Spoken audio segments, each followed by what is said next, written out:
আমাকে আইন ভাঙতে বাধ্য করা হয়েছে। আমি এইটা আপনাদের মাধ্যমে জনগণের কাছে পৌঁছে দিতে চাচ্ছি যে আমাকে আইন ভাঙতে বাধ্য করা হয়েছে। 5 দিন ধরে আমি সব ধরনের কমপ্লেইন করেছি, কোনো রেসপন্স পাই না শেষ পর্যন্ত। এখন 5 দিন চলে গেছে ভাই, পাই শুধু 18 দিন, বাকি আর 13 দিন।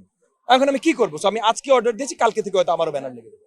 যদি ধানের শীষে ভোট পেয়ে জয়যুক্ত হই, তাহলে খুব অল্প সময়ের ভেতরে পুরো মোহাম্মদপুর এলাকাকে সন্ত্রাস মুক্ত করতে সক্ষম হবে। কিশোর গ্যাংরা কখন জড়ো হয়, কখন টহল দেয়, এগুলো সব আমরা জানি।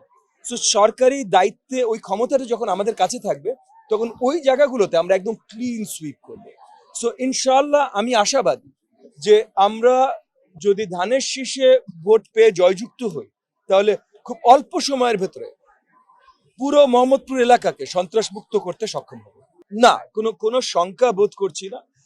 একটু দুঃখজনক হলো সত্যি যে আমার নির্বাচনী প্রতিদ্বন্দ্বী যে আছেন, সে নির্বাচনী প্রচারণা বিধিমালার অনেক কিছু ভঙ্গ করেছেন প্রথম দিন থেকে।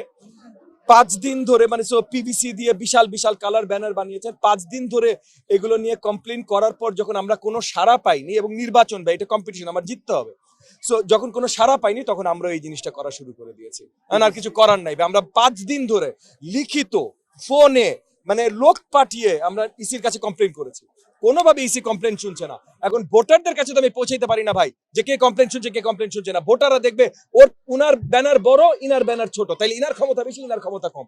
ভাই আমাকে বাধ্য করা হয়েছে, আমি প্রচারণা বিধির মানে বহির্ভূত হয়েছে, কিন্তু আমাকে বাধ্য করা হয়েছে, কারণ 5 দিন ধরে কমপ্লেন করেছি। মাত্র আমরা সময় পাই 18 দিন নির্বাচনে প্রচারণা করবার। সে 18 দিনের ভিতরে 5 দিন যদি আমি কমপ্লেন করে কোনো সুরাহা না পাই, আমি আজকে আমার লোকজনকে ডিসিশন দিয়ে দিয়েছি, ওর যা ব্যানার আছে সেম সাইজের ব্যানার করো। দেখেন, অন্য কারোটা আমার বিষয় না, শুধু আমার এলাকারটা আমার বিষয়। আমি শুধু আমার এলাকা নিয়ে কথা বলতে পারি, অন্য কোনো এলাকার দিকে আমি এখন তাকাচ্ছিও না।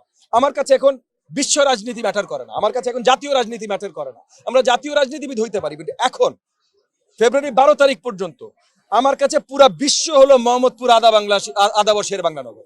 এর বাইরে বিশ্বর কিছু নাই আমার কাছে।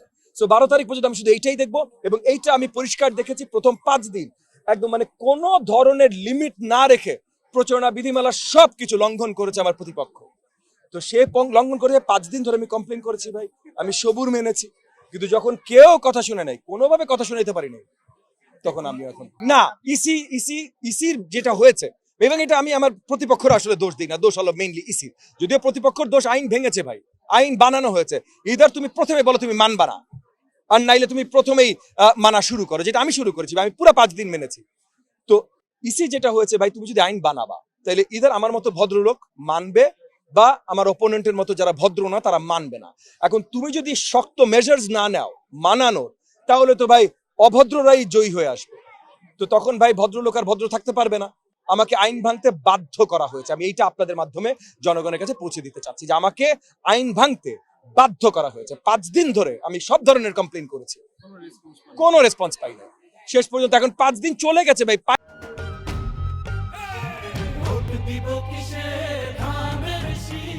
এই শুধু 18 দিন, বাকি আর 13 দিন। এখন আমি কি করবো? আমি আজকে অর্ডার দিয়েছি, কালকে থেকে হয়তো আমারও ব্যানার লেগে দেবে। আমি জয়ের ব্যাপারে পুরোপুরি আশাবাদী। এই এলাকায় ধানের শীষের একটা বড় পপুলারিটি আছে।